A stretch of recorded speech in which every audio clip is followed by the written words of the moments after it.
So after Flatt and Scruggs broke up, they each formed their own band.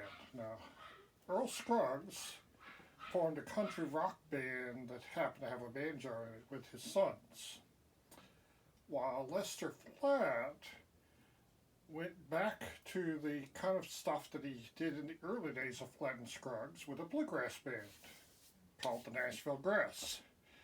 And he made this album, which is a concert album. It's not just him, but a couple other groups too. So, and it's a double album. Open it up, show you that it's got lots of text about it, and I'll read you off who's in the groups.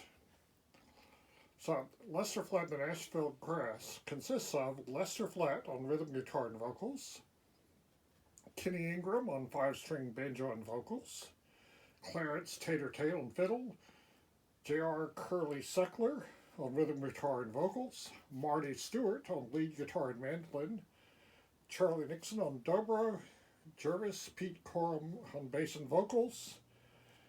The Lewis family has Polly Miggy and Janice Lewis on vocals, Little Lewis on 5-string banjo, Wallace Lewis on rhythm guitar, and Travis Lewis on bass, with Little Lewis Phillips on 5-string banjo. They also credit Pop Lewis, the man who made it all possible. Then there's the Pinnacle Boys, Bud Brewster on guitar, Larry Mathis on fiddle, Rob Mashburn on bass, Randall Collins lead fiddle, Jerry Moore harmony fiddle, Jim Smith mandolin. So, after Flatt and Scruggs left Bill Monroe and started their own group, in one way in which they were different from Bill Monroe's group is Bill Monroe's would have breaks, lead breaks for mandolin, fiddle, and banjo. So Flatt and Scruggs almost never had mandolin breaks, even though I had Curly Seckler playing mandolin for him. He was mainly there to provide harmony singing, high harmony singing. Instead, they brought in Josh Graves to play dobro, Buck Graves. So Lester Flatt, after the group broke up and started his own band, he continued having the dobro, but he also brought in Marty Stewart to play mandolin and sometimes lead guitar. So let's take a look at the tracks. So, alright, so it starts off with Lester Flatt and the Nashville Grass. They did Why Did You Wander? And then as an instrumental, they did Columbus Stockade. It's mostly a dobro instrumental. Then Down the Road and Jimmy Brown the Newsboy. Now,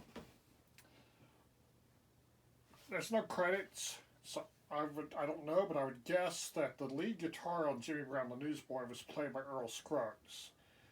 And this one, it's played by Marty Stewart, and he plays it a lot fancier with more notes than the original, but I think Earl played the right note at the right time. I prefer his version to this. That's the thing for me. I'd rather have fewer notes, but they'd be the right notes than a whole bunch of notes. A whole bunch of notes does not necessarily mean good to me. Though in Bill Monroe's case, he often plays a whole bunch of the right notes.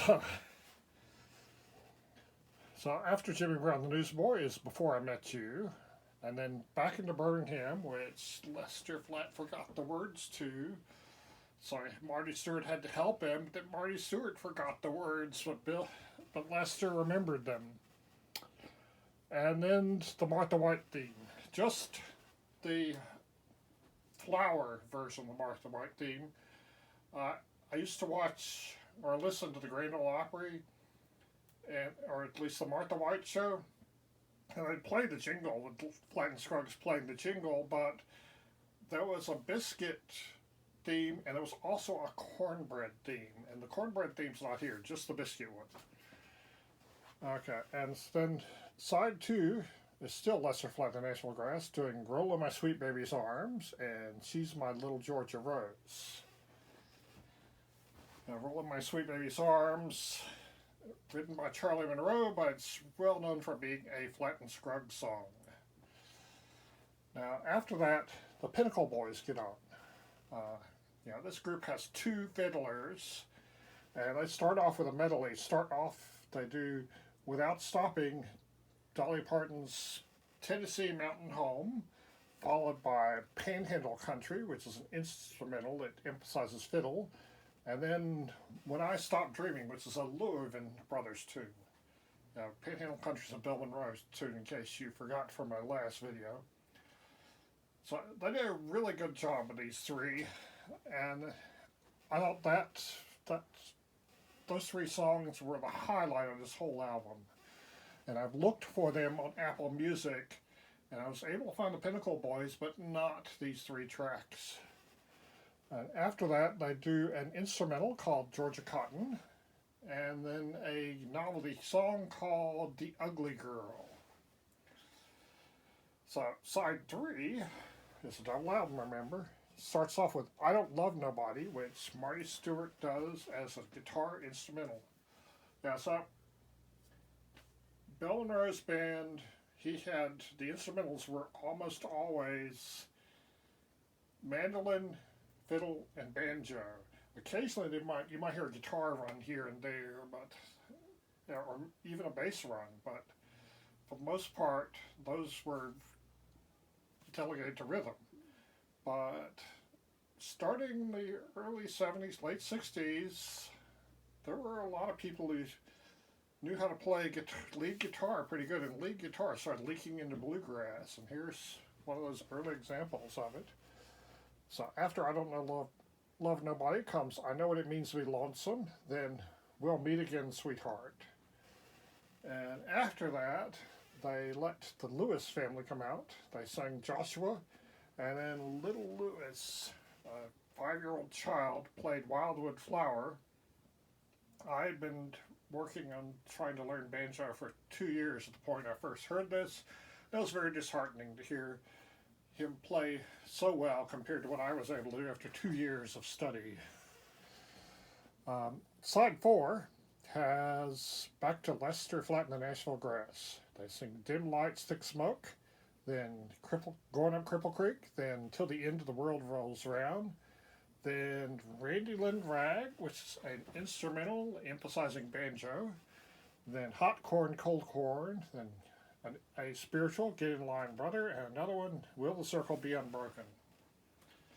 Yeah, so a lot of songs here that were part of the Flatt and Scruggs songbook, but not much in the instrumentals that Earl Scruggs did. There's no Foggy Mountain Breakdown here. There's no Flint Hill Special, no Earl's Breakdown, no Farewell Blues. It's Flatt and Scruggs with the emphasis on Flatt, which you would expect. And at this point, he was getting old, and his voice was not as good as it was on his Flatt and Scruggs stuff from even a few years before. Which is a shame, because he used to have a really good voice, and toward the end, it wasn't as good as it used to be. As I said, the Pinnacle Boys were the highlight of this album, and